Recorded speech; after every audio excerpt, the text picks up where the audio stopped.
Baik, bismillahirrahmanirrahim. Assalamualaikum warahmatullahi wabarakatuh.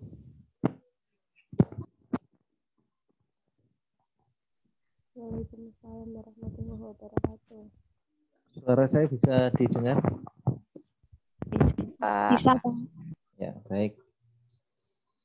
Alhamdulillah, semoga semuanya dalam kondisi sehat. Kita lanjutkan kuliah kita. Saya sudah memantau hasil diskusi teman-teman di dalam mempelajari referensi yang saya berikan berkaitan dengan uji ANAKOVA pada pekan yang lalu. Saya akan sedikit mengulas dari slide yang teman-teman hasilkan dari diskusi pekan yang lalu. Saya share screen dari apa yang sudah teman-teman hasilkan pada pekan lalu.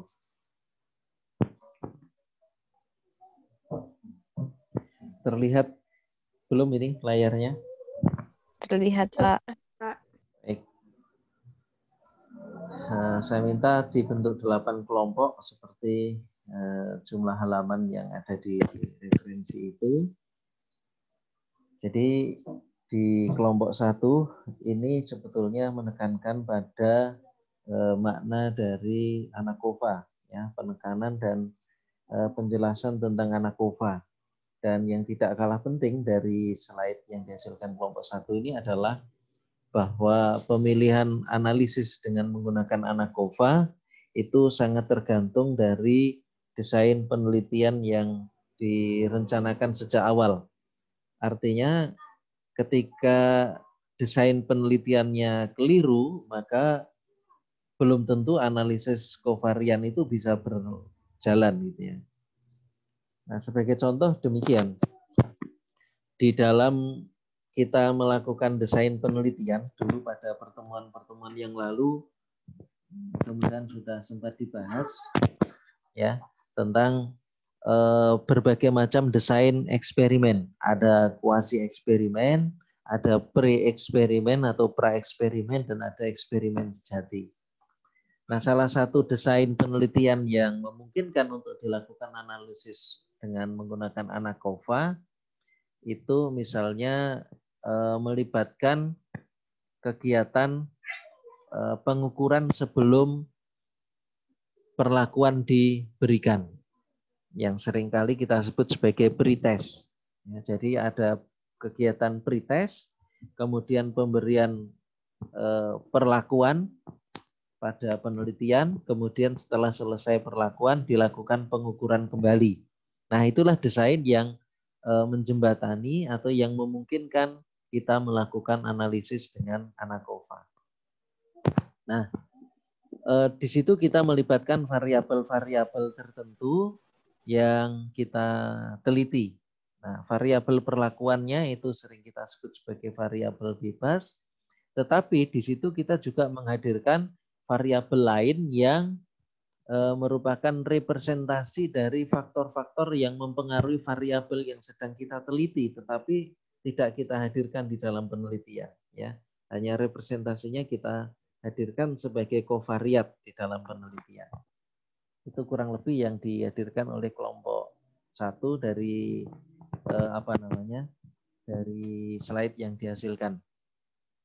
Kemudian juga di dalam kita melakukan penelitian eksperimen, ya khususnya penelitian dengan desain yang tadi sudah kita sebutkan tadi, ciri dari penelitian eksperimen itu kan ada 3. Yang pertama adalah pengendalian, yang kedua adalah perlakuan, dan yang ketiga adalah pengamatan. Nah, pengendalian itu bisa dilakukan secara manual dan bisa dilakukan secara statistik.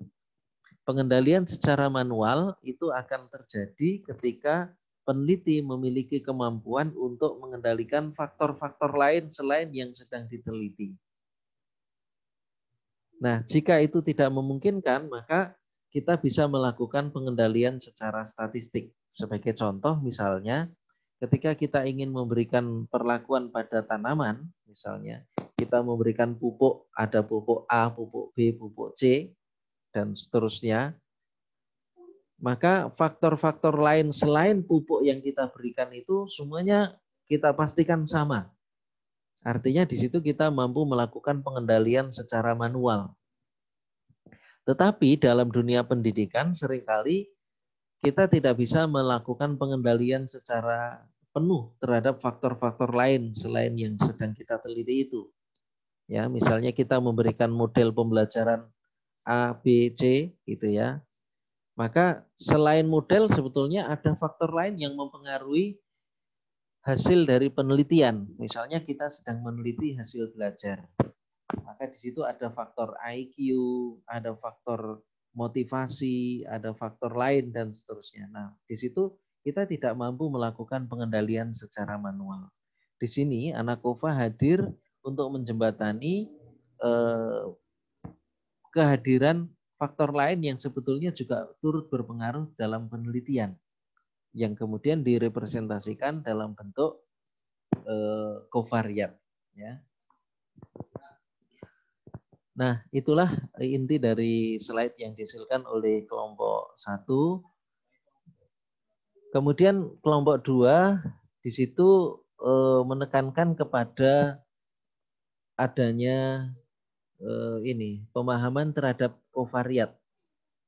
Ya, jadi seringkali hadir peneliti di dalam penelitian itu variabel-variabel lain yang kita sebut sebagai variabel pengganggu. Nah, kemudian disitulah kita hadirkan kovariat sebagai tadi salah satu bentuk pengendalian kita secara statistik di dalam penelitian. Jadi kehadiran faktor-faktor lain yang direpresentasikan di dalam kovariat itu yang nanti akan menjadi faktor kita di dalam menganalisis. Kemudian ini sama dari tadi yang sudah kita bahas. Kemudian yang ketiga, jadi kehadiran dari kovariat yang tadi kita hadirkan di dalam analisis, ya, itu nanti akan kita gunakan melakukan analisis secara simultan antara perlakuan yang kita berikan dengan kovariat yang ada di dalam analisis tadi.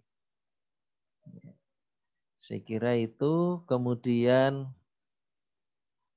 nah, bagaimana kita melakukan analisis terhadap kovarian, analisis kovarian atau Anakova?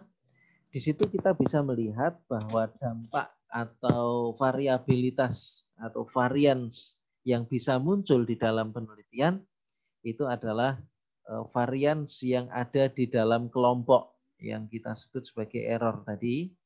Kemudian ada varians yang muncul antar kelompok. Kemudian juga varians yang muncul karena adanya kovariat. Nah, itu nanti akan kita hadirkan dalam ringkasan atau rangkuman hasil analisis kovariat. Analisis kovarian. Ya. Kemudian hipotesis di Anakova itu sama dengan hipotesis yang ada pada ANOVA. Di mana di situ H0 menyatakan tidak ada beda antara kelompok satu dengan kelompok yang lain yang sedang diteliti. Maka rumusan H0-nya mu1 sama dengan mu2 dan seterusnya sama dengan mu-k. Artinya di situ rata dari setiap kelompok itu sama. Maka hipotesis alternatifnya atau HA-nya atau H1-nya itu mu-i tidak sama dengan mu-k. Artinya ada minimal salah satu dari rata yang tidak sama dari keseluruhan kelompok yang sedang kita teliti. Itulah hipotesisnya di Anakova.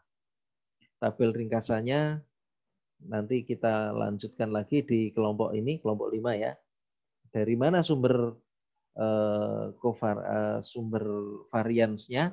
Ya, ada di dalam sel, kemudian di antara kelompok, kemudian kovariat, gitu ya.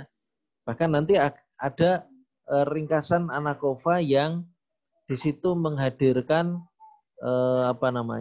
rata terkoreksi. Artinya kehadiran kovariat bersama dengan perlakuan atau variabel bebas yang secara simultan akan dianalisis di dalam mempengaruhi variabel terikat. Nah ini, jadi ini corrected model itu artinya di situ kehadiran kovariat bersama dengan perlakuan secara simultan akan kita lihat dampaknya dari hasil analisis ini. Kemudian sebagaimana uji statistik parametrik yang lain, di situ dibutuhkan asumsi. Yang pertama di sini disebutkan sebagai adanya hubungan linier antara kovariat dengan variabel terikat. Artinya hubungan itu digambarkan dalam bentuk garis yang lurus. Jika pasangan data itu dihadirkan dalam titik koordinat dan setiap titik koordinat itu dihubungkan, maka akan terbentuk garis lurus. Ya. Kemudian uji-uji asumsi yang lain yang dibutuhkan di ANACOVA itu ada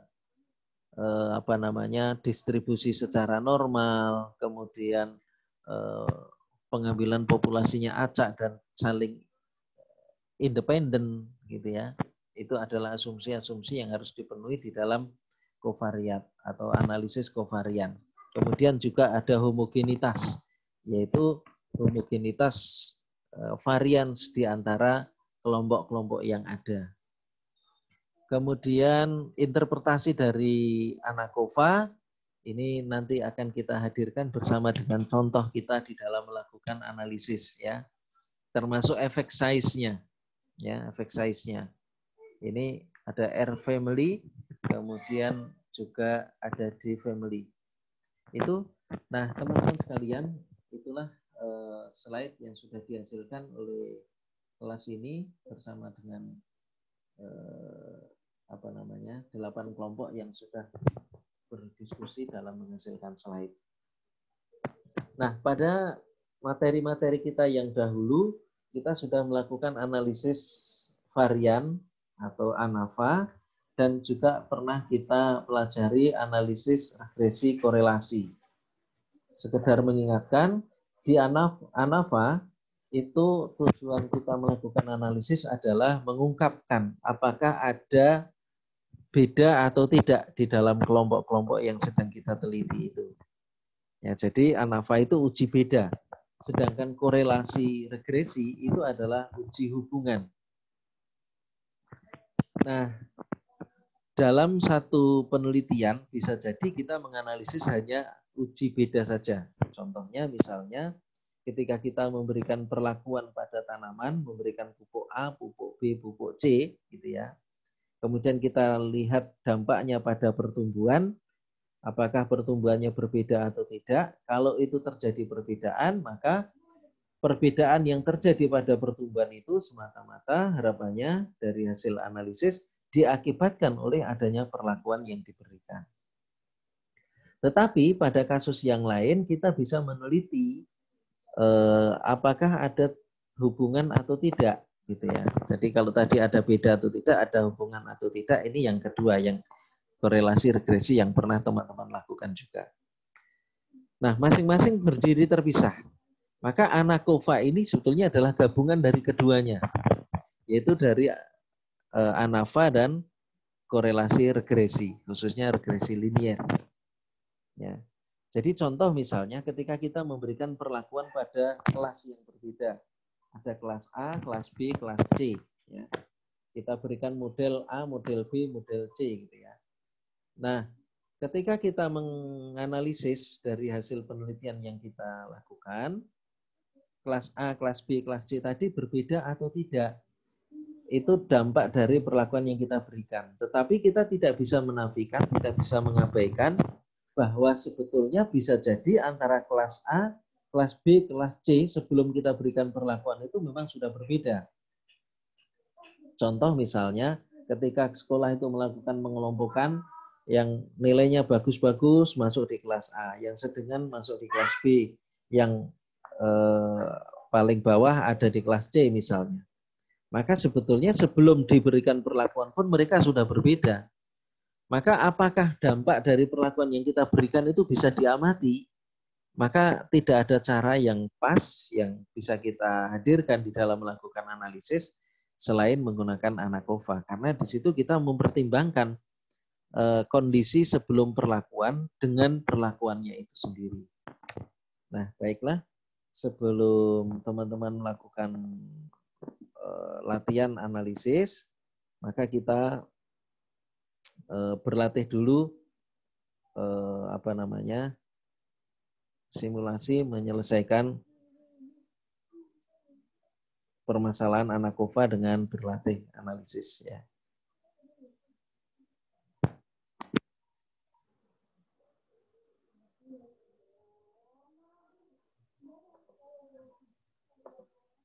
Nah, ini contoh data yang sudah saya miliki. Ini adalah data mentah yang saya miliki. Jadi kali ini saya menghadirkan contoh ada kelas yang saya berikan perlakuan dengan model pembelajaran kooperatif STAT, kemudian ada yang diberikan perlakuan dengan model inquiry dan ada yang PBL. Nah, sebelum perlakuan itu saya berikan, kita lakukan dulu pretest. Ya, kemudian kita catat hasilnya. Kemudian setelah diberikan perlakuan, kita ukur lagi, kita berikan post test, kita catat hasilnya. Jadi di STAT, inquiry, dan PBL, kita punya data pretest dan data post test. Ya, kemudian kita buat tabel persiapannya. Nah, sebelum kita membuat tabel persiapan, kita berikan kode dulu. STAT kita berikan kode 1, inquiry 2, PBL 3. Ya. Kemudian setelah itu kita buat tabel persiapan seperti ini.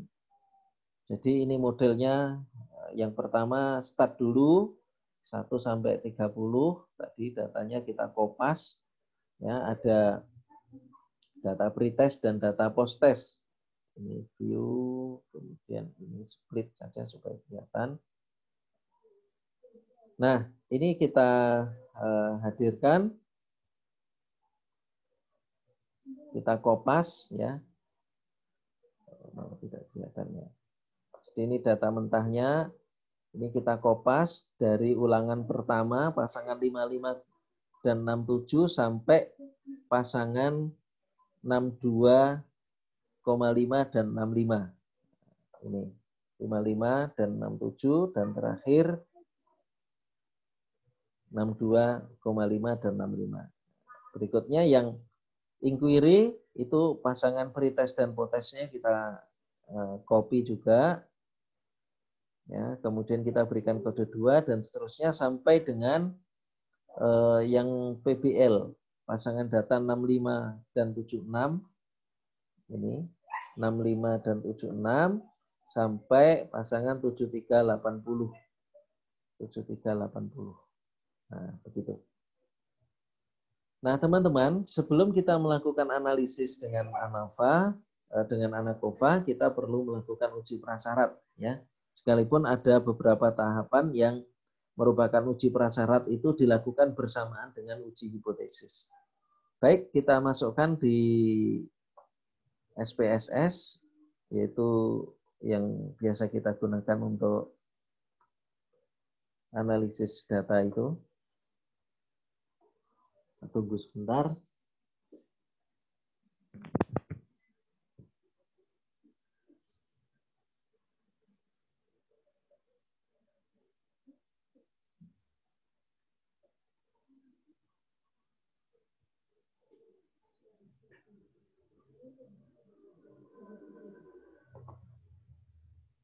Ya, kita pilih new dataset.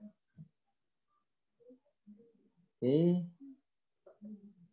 Seperti biasa, yang pertama perlu kita lakukan adalah memberikan identitas pada variabel yang kita analisis. Dalam hal ini kita menggunakan istilah atau kode X1, X2, kemudian Y. Semuanya adalah numerik karena ini datanya berupa angka.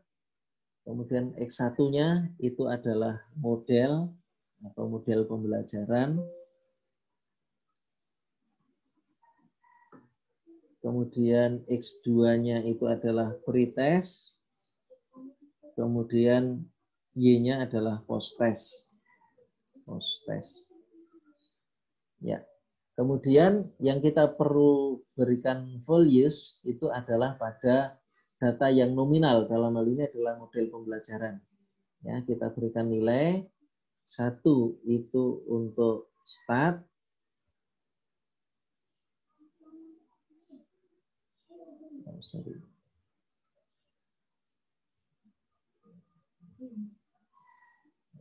dua itu pada inquiry, 3 itu PBL. Kemudian kita tekan OK. Jangan lupa di measure-nya ini kita berikan data nominal ya, karena tadi model pembelajaran itu nominal, sedangkan yang lainnya adalah data continuum.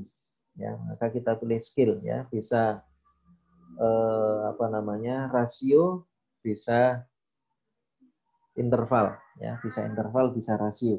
Jadi syaratnya di Anakova itu variabel bebasnya itu merupakan variabel nominal, kovariat dan variabel terikatnya itu adalah data yang sifatnya continuum, bisa interval, bisa rasio. Maka pilihannya adalah skill. Kemudian kita klik di data view. Nah, dari sini tabel persiapan yang kita gunakan tinggal kopas saja. Kita blok mulai dari model, data pertama sampai data terakhir. Ya, setelah diblok, klik kanan, kemudian copy, ya, tandanya siap di copy, muncul garis putus-putus bergerak, kemudian kita pindah ke data dari SPSS. Kita klik kanan di sini, kita klik paste, datanya sudah selesai. Jangan lupa kita simpan dulu. Ya, ini latihan Anakova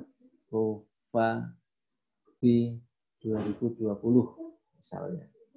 Kita save. Nah, bagusnya ketika kita menggunakan SPSS, apapun yang kita lakukan perubahannya di data, maka SPSS akan melaporkan. Kita cek di sini. Nah, ini sudah dilaporkan, data disimpan di folder di drive D foldernya ini. Baik, kita lanjutkan. Nah, sekarang kita lakukan analisis. Seperti biasa, yang perlu kita lakukan adalah analisis untuk uji asumsi dulu. Ya, uji asumsi yang pertama adalah uji normalitas. Sama seperti yang lalu, cara melakukan uji normalitas hanya sedikit berbeda. Bedanya di mana? Nanti kita tunjukkan. Kita klik Analyze, Descriptive Statistic, kemudian kita pilih Explore.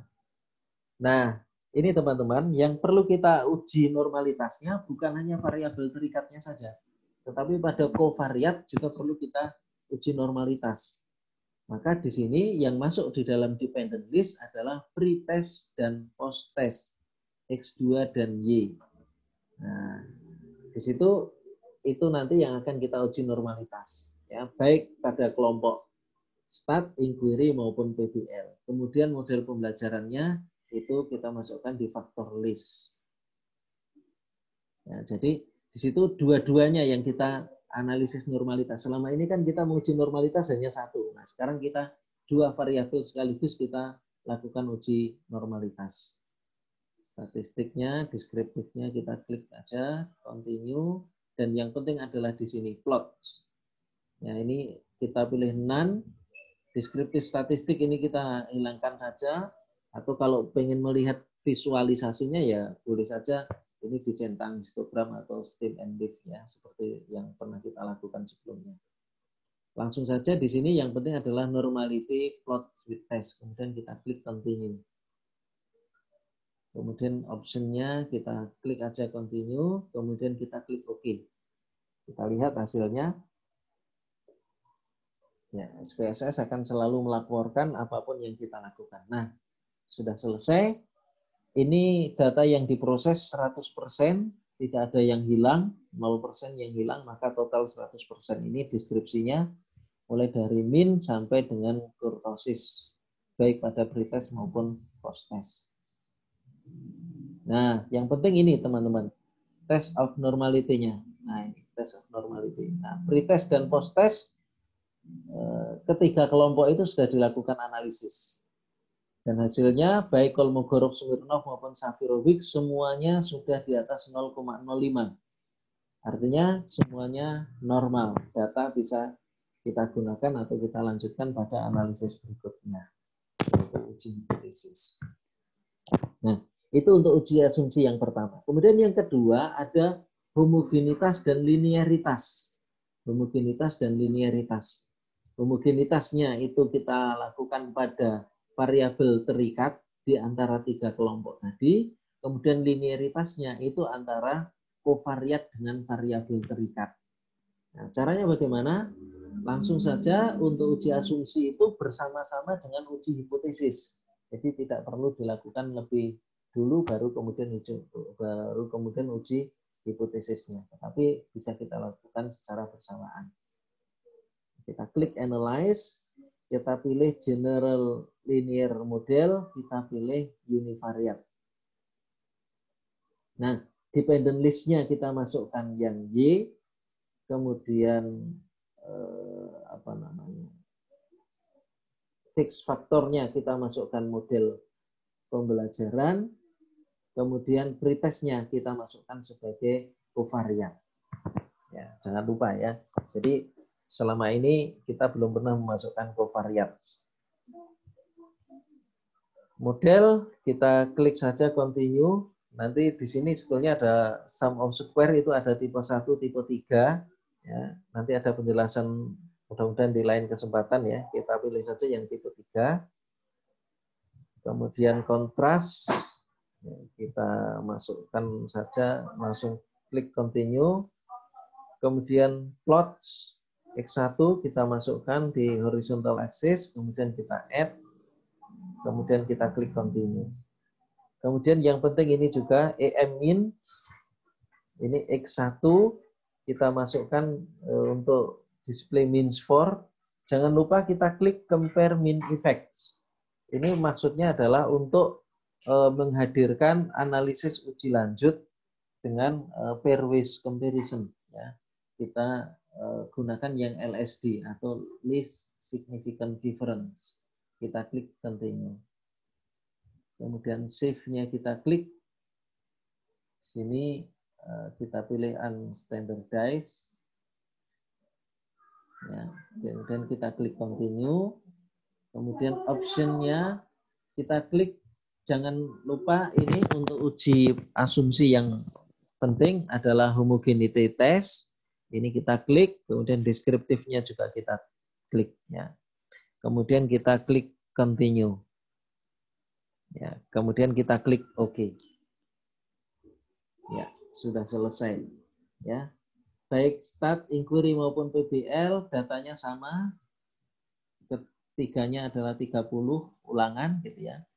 Kemudian uji asumsi yang kedua, tadi kan yang pertama itu adalah normalitas, yang kedua adalah homogenitas ada di sini. Sebelumnya kita perlu cermati di sini di deskriptif statistik. Nah, teman-teman perhatikan di sini. Ini min yang dihadirkan di sini adalah min dari data asli, data mentah yang tadi kita masukkan. Stat itu 70,9, inquiry 71,85, kemudian PPL 74, sekian. Ya. Nanti akan saya perlihatkan ada min yang lain yang dihadirkan di analisis ini. Ini saya tunjukkan dulu yang min data mentah. Kemudian untuk uji homogenitasnya kita menggunakan 11 seperti yang sebelumnya kita lakukan. Ya, di sini kebetulan alhamdulillah nilai signifikansinya sudah di atas 0,05 sehingga ini adalah homogen. Nah, ini yang penting. Test between subject effect, ya, test of between subject effect. Nah, inilah kita menganalisis dari hasil uji ANACOVA kita. Yang pertama yang perlu kita lihat adalah apakah linearitas itu regresi yang terjadi, ya, regresi secara linear antara kovariat dengan variabel terikat itu terjadi secara signifikan atau tidak. Kita lihat di sini berarti X2. Ya, X2 kita lihat nilai signifikansinya. Kalau ini kurang dari 0,05, maka itu adalah signifikan. Artinya antara regresi linier yang terjadi antara variabel antara kovariat dengan variabel terikat itu signifikan. Kemudian yang kedua, apakah perlakuan yang kita berikan variabel bebas itu menyebabkan terjadinya perbedaan signifikan atau tidak. Nah, di sini kebetulan lebih dari 0,05, maka berarti variabel bebas itu tidak menyebabkan terjadinya perbedaan secara signifikan. Kemudian yang ketiga adalah di corrected modelnya. Jadi corrected model ini menghadirkan dampak atau pengaruh atau analisis secara simultan antara perlakuan variabel bebas dengan kovariat. Ya, maka di sini dihasilkan corrected model. Nah, di situ kebetulan ini di bawah 0,05, maka berarti antara perlakuan dengan kovariat itu menyebabkan terjadinya perbedaan secara signifikan. Nah, kemudian berikutnya adalah ini yang tadi saya sampaikan, di atas itu ada rerata. Ya, rata yang dihasilkan dari data mentah, yang ini 70, sekian, 71, sekian. Di bawahnya ada rata yang lain, yang ini merupakan rata hasil koreksi pada variabel terikat yang dikoreksi dengan kovariat. Kemudian di sini kita hasilkan pairwise comparison-nya, karena tadi di corrected model ini ada perbedaan signifikan yang terjadi secara simultan antara kovariat dengan variabel bebas, maka pairwise comparison ini penting untuk dianalisis. Nah, ini sama seperti ketika kita menghadirkan melakukan analisis LSD pada ANAVA yang pernah kita lakukan dulu. Oke, ini hasilnya. Nah, sekarang kita laporkan. Bagaimana cara melaporkannya? Ya, ini saya sudah buatkan ringkasan tadi ya.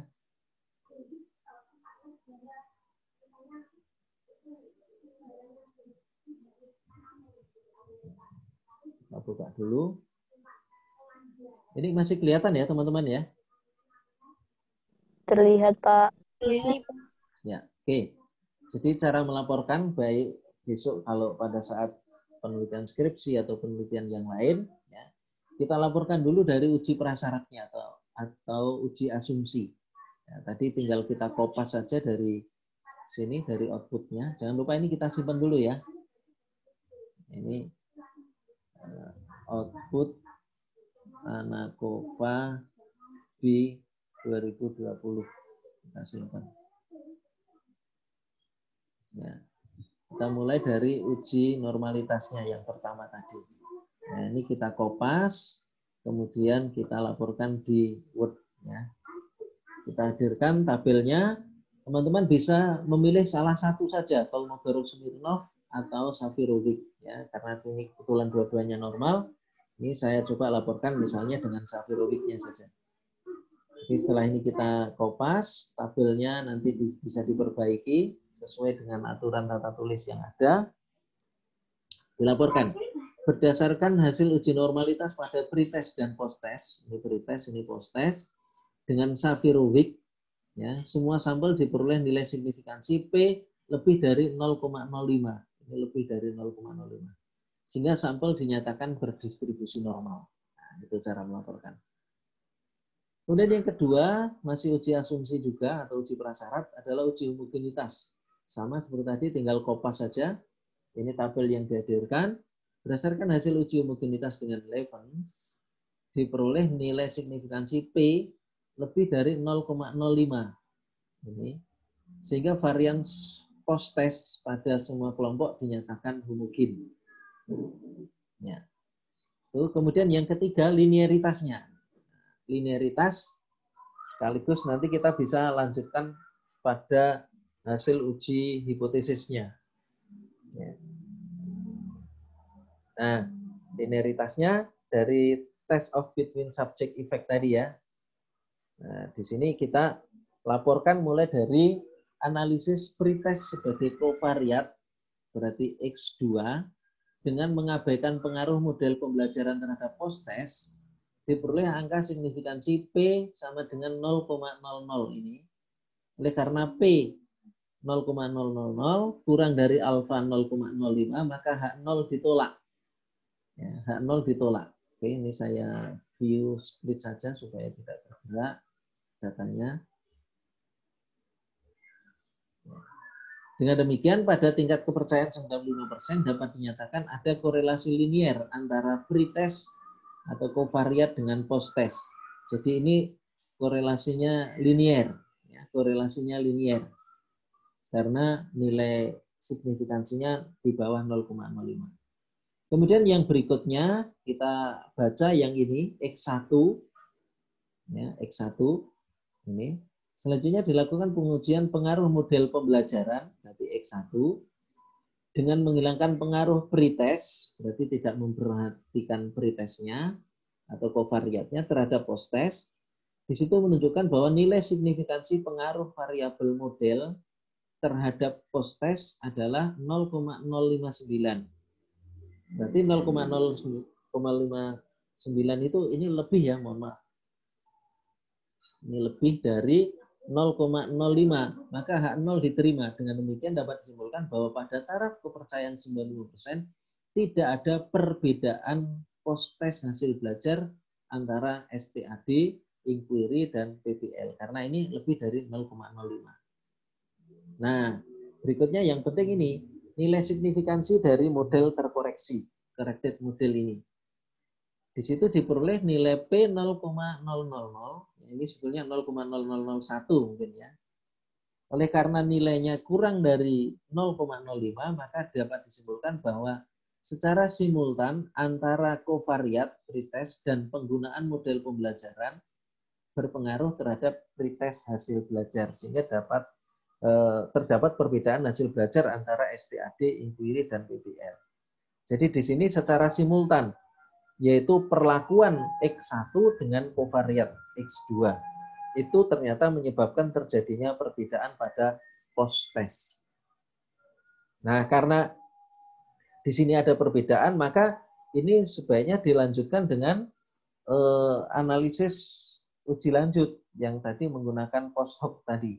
Nah, caranya bagaimana? Nah, ini kita buat sama seperti tadi, seperti sebelumnya, mohon maaf. Ini kita kopas saja dari output di SPSS. Ya. Ini di sini. Nah, ini dari rata yang terkoreksi ini. Kita copy saja. Kita kopas di sini. Ini model pembelajaran.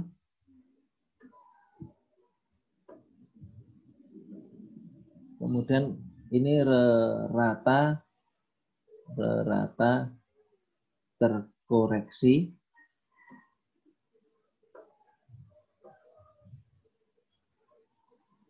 Kemudian notasi LSD. Nah, sama seperti yang pernah kita lakukan dulu ya. Ini kopas saja dari sini. Ctrl C.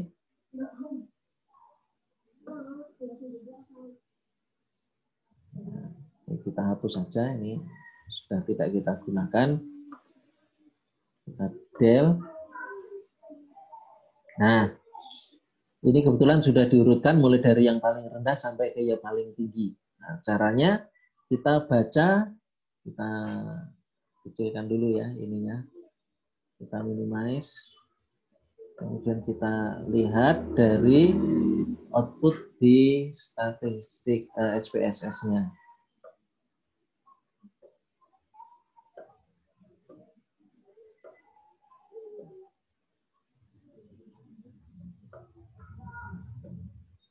Nah, ini di mean difference yang penting.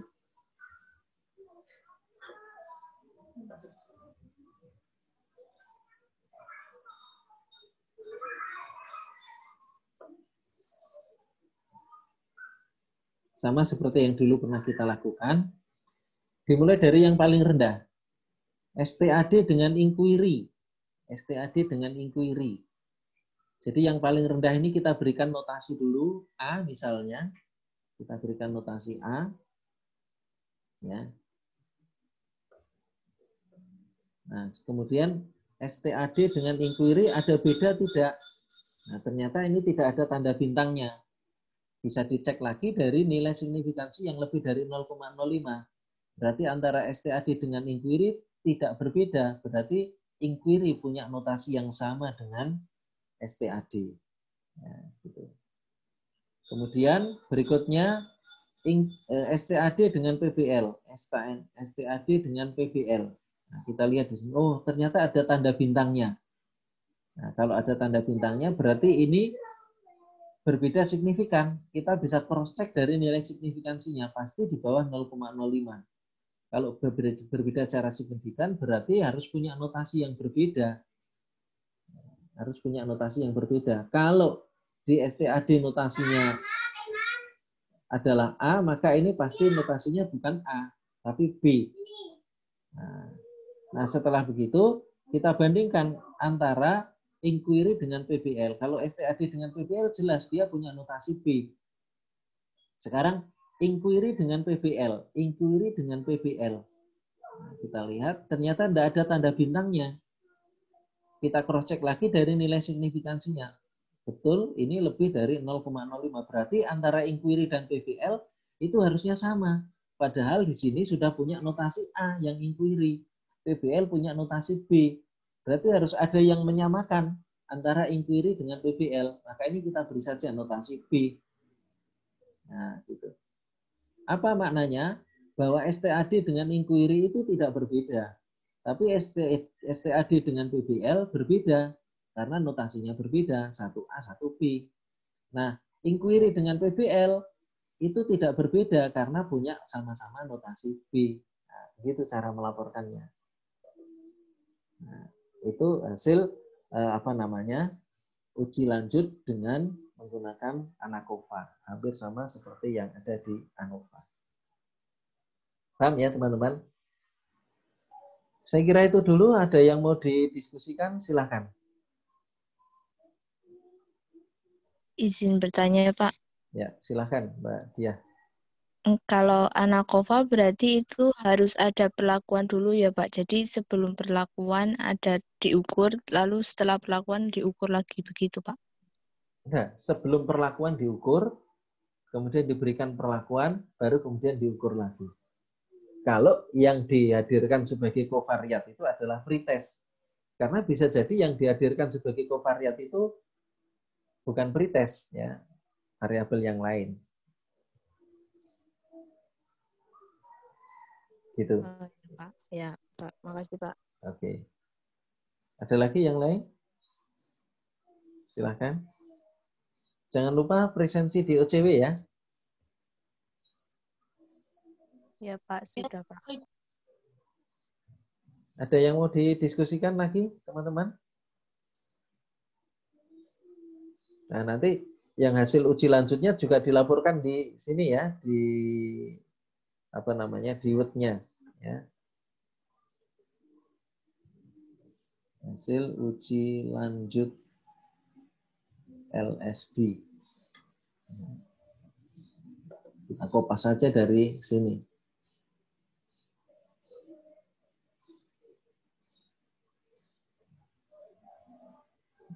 Kita kopas dari situ.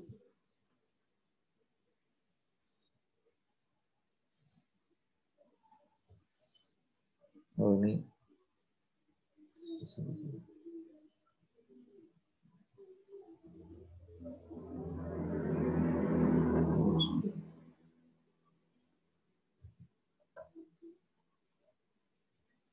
Oh, ini tadi belum ini ya. Ya, nanti dilaporkan di sini ya. Cara membacanya sama seperti yang dulu pernah kita lakukan. Oh, sorry, belum share screen ternyata. Oke, jadi intinya sama ya cara melaporkannya untuk uji lanjut. Silakan kalau ada yang mau didiskusikan. Kalau tidak, mungkin sesi sinkronus dari kuliah kita hari ini kita akhiri dulu. Silakan teman-teman berlanjut dengan berlatih melakukan analisis ANACOVA dengan menggunakan data masing-masing. Ya, hadirkan covariat, hadirkan variabel bebas yang merupakan data nominal, covariatnya itu data kontinu, ya bisa interval, bisa rasio, demikian pula pada variabel terikatnya. Kalau tidak, mohon dibuka sebentar kameranya supaya bisa saya laporkan di OCW.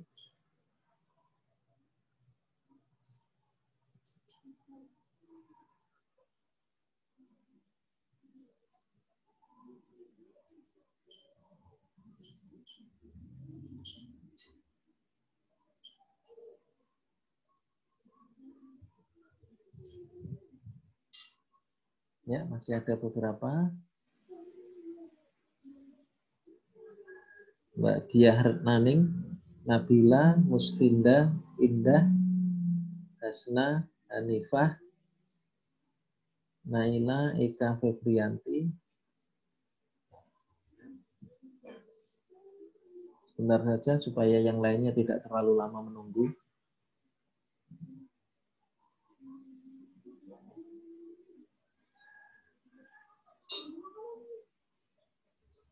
Hasna, Nabila, sebentar saja.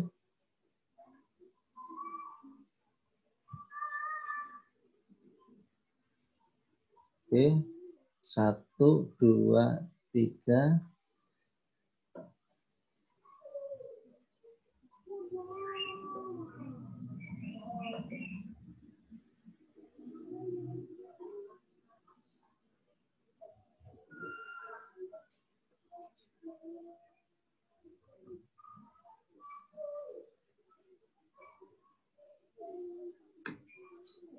Baik, terima kasih teman-teman.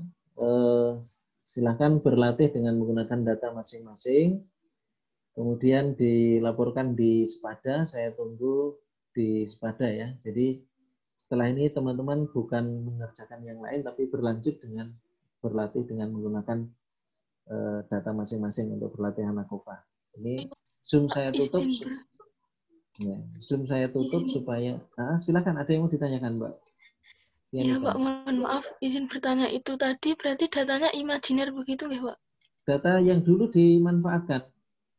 Ya, Oh, yang pengukuran daun itu, Pak? Ya, macam-macam. Ada yang daun, ada yang macam-macam kan itu. Nah, silakan itu nanti dihadirkan. Oh, oke, Pak. Terima kasih. Oke, gitu ya. Ini saya tutup Zoom-nya supaya tidak boros. Nanti berlatih di menggunakan SPSS dengan data masing-masing. Kita akhiri dulu ya. Assalamualaikum warahmatullahi wabarakatuh. Waalaikumsalam warahmatullahi wabarakatuh. Terima kasih. Makasih, Pak. Oke.